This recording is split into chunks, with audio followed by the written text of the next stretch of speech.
Yeah, how to get y'all first apartment, like your boy did. How to get your first apartment? All right. So as y'all know, I just got my own apartment like 2 weeks ago. It was January 16th, I think, or the 17th, one of them. But yeah, I just got my own apartment, whatever the case is. And what I did in order for me to get my own apartment, you don't have to do it exactly how I did it, but follow at least the first half of the steps, right? First thing, I would say, have a budgeting plan. Because you think, okay, rent 2000, let's say rent $2,000, cool. You're working a job that's making 2,500, so you just go ahead and save up $3,000. Oh, I got enough for rent and more. Wrong. Well, places like this, you typically need a down payment, which could be a month and a half of rent. So instead of 2,000, it will be 2,000 plus half of next month, so 3,000 plus you need rent money.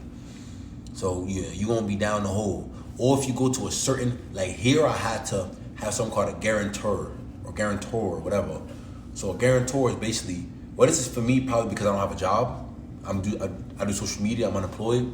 Or this could also just be because I'm moving into a suburban neighborhood. You know what I'm saying? They could always do this. That you need to either show you have enough, like show you make enough, like you make a lot of money, or you need the guarantor. The guarantor costs money. The guarantor is the same thing as a down payment. So this place doesn't need a down payment for me because I'm already paying the guarantor. You get what I'm saying? So that was almost two. So I paid $2,500 for rent here. The guarantor is already like about 2,000. So I already spent like 4.5 just for me to make sure I get up in here. Now you're talking about stuff in the crib. Oh, Mike, chair $100, whatever. The bed $300, the bed frame $350 or whatever. That's already like $900 right there. There's already almost 1,000. Gotta get little groceries, little this, little towels, little all type of stuff, another 500. The amount of money you're gonna need to actually move in is not just the small amount that you think that you're gonna need. Feel me? Oh, rent 2,000? Let me save up 2,500, feel me? And move out, get my own crib. That's how you're gonna end up back at your crib because you're gonna be behind on rent. You're gonna be looking stupid. You're gonna go back to your mother house. And we don't want none of that. We don't want none of that, you know what I'm saying? So create a budgeting plan for yourself. So think about a little long term. Okay, in 6 months or in a year, I'm gonna move. All right, cool. Think about it like this. Take some extra shifts. If you have a car already, do on a side, do DoorDash, Uber Eats, Uber, whatever it is. But the main thing you would do is either get a better paying job or try to work more at your current job or get a part-time. Spam work. Work. It should be, the way I view everything is chapters. When you enter another chapter in your life, you have to do something different. When you enter another chapter in your life, you have to lock in. You get what I'm saying? You always gotta go down a little bit before you go up.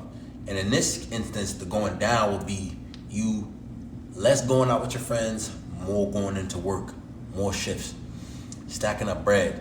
I look at it for the safe option, have about 6 months, 5 to 6 months. This is me personally.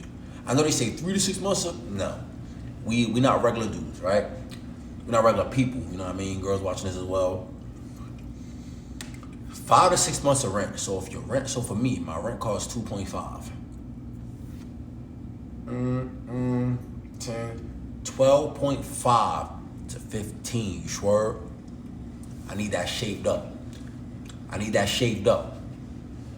And also the rule, for me personally, I like to live below my means so I can always have more money than everybody else. Well, it ain't everybody else, but so I can always have more money. You know what I'm saying?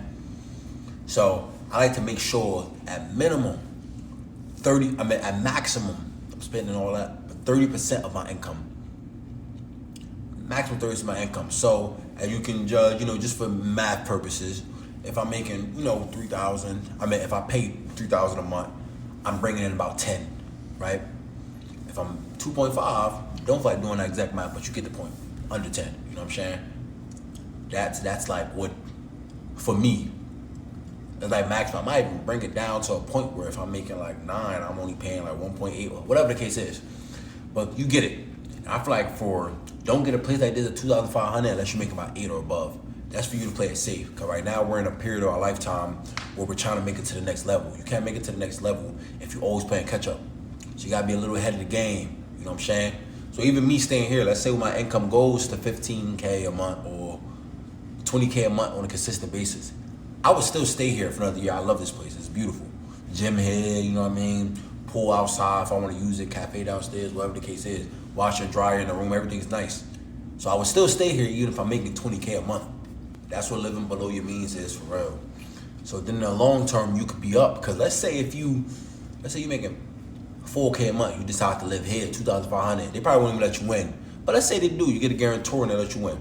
You get paid 4,000 max on a good month. You're doing overtime, so on a regular, you're getting paid 3 point something.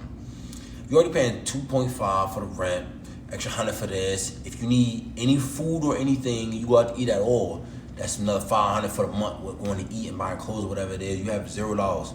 You have no money to save up. How you gonna elevate if you can't save up? How you gonna elevate if you don't have money to invest? It's about, in order to be rich, bro, don't get it twisted. You ain't about to work your way to be rich. The working could be now until you save up a certain amount of money that you can use a percentage of that to invest. And I don't just mean invest in stocks. Obviously, you can do that on the side with a little percentage of your money. But I mean invest in yourself. Whether it would be like starting a clothing brand or a trucking business or real estate or whatever the case is, which should be the ultimate goal for anybody watching my videos. The ultimate goal for you to be is make a lot of money, find a way to make passive income where you make money online, or you make money where you don't have to work. You know what I'm saying? That you can still work, so you're making double the money, putting half the work. Then after a certain period of time, you're living below your means, so you save up a lot of money after a certain period of time. You can use that money to invest it into your third source, which would be like, it can be real estate or starting a business or whatever the case may be. Then you can take that, so you got a source of income already that's bringing you probably more to your job by that time. Then you're investing in the third source. You got a lot of money saved up, whatever the case is. So you can afford to cut your hours a little bit because you're still making money on. But even if you do decide to work 40 hours a week, whatever, you know what I mean, you use certain, your free time, whatever, like Saturday and Sunday to just lock in on the business. 9 to 5 on Monday through Friday. Then like 5:30 to 6:30, you do your YouTube videos or whatever it is, or your second, source of income.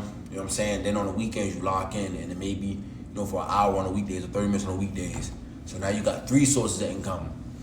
And the third source could be passive or it's not, whatever it is, and now then you can quit your job. And you still live below your means, so you saved up mad money. Right? So that's how you're gonna get your first apartment.